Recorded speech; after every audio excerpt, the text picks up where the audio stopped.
So here's an interesting thought experiment that I've been doing. It's kind of noticing how when we're younger, we all play these games of pretend, cops and robbers, Doctor House, not the TV show, but like the game Doctor and the game House.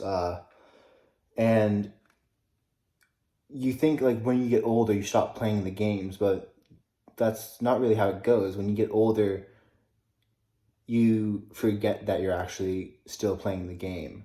And this is especially true for some bureaucracies where the only reason why your boss has power or has the prestige he does is because everyone else believes him too. I mean, if the bureaucracy wouldn't exist if people didn't believe in it. It's kind of like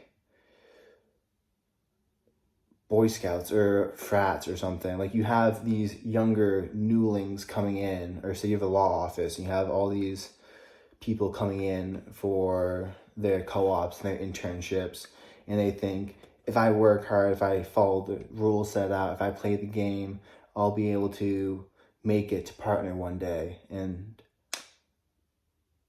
it's like, okay, I mean, I get the idea of it, but you are playing a game where you have a low position, and the only reason why you don't challenge the hierarchy of it is primarily because one day you hope to be in a higher position yourself, and then people will look up to you the way that the way that you used to look up to someone else. I mean, your boss is only your boss because you decide to play. You could just leave. You could try to be the boss yourself. You try to be the boss of him. Um, and if you remember anything from childhood, people aren't the biggest fan of immediate changes like that. They're not the biggest fan of people switching the rule or trying to make themselves too overpowered. So they might decide not to play with you, and that would result in being kicked out of the game and fired. So there can be real consequences like this. I'm not saying the world's exactly like a game, but it's interesting to see how far you can take the analogy. It's interesting to look at the roles we play and the roles others play and realize that, I mean, the president is a person. Let's just put it that way. He's gonna die the same as everyone else who's currently living. He has health issues. He's no different than any of us, but he has the powers of the president because we all decided to believe in something, believe in a country, and then we decided to believe that the country should have rulers. And when I say decide, some of us are brought up and we inherit the beliefs of our fathers and our parents. So we don't consciously decide that that is how the world's going to work, but we never question it. We never rebel against it. And it's just an interesting thing. And I think it was Jordan Peterson who first sparked the idea in me when he talks about watching children in clinical psychology experiments playing and how vital and how important that is, and how the children will play the roles that they see their parents playing. And I just decided to try to think and see how far I could take the analogy. And it really just shows you how funny bureaucracies can be sometimes.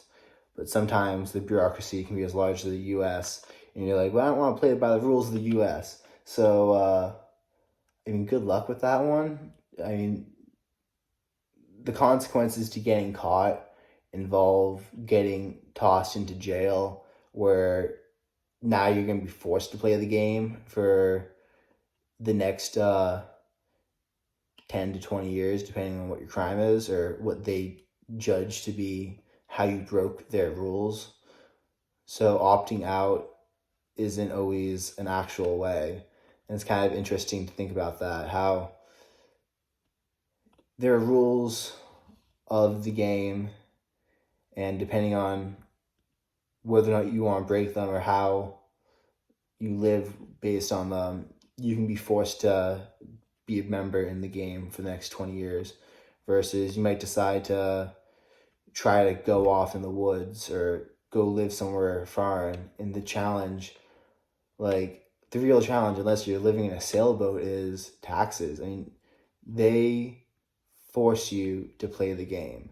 There's no opting out. There's no, well, I just don't want to pay my property tax. I mean, you need a place to live unless you want to be homeless, which is an option, but I'd rather have property in this game, because even though it is a game, it's better to be winning and doing better, because it just gives you more options. You can travel to other parts of the world and see how they play their games, but I find it very interesting how there's no real opt out. No one likes a quitter, so they kind of made it impossible for most people to quit.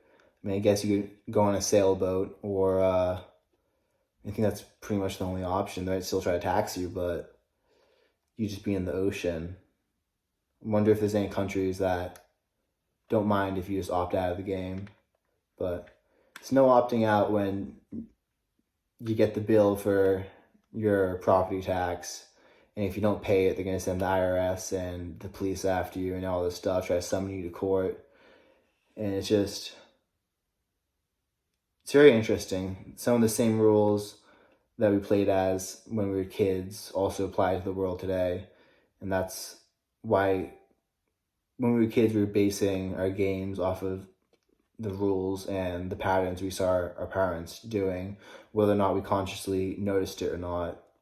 So go forth and consider that. Next time you're bored, next time you have an impulse to look at your phone,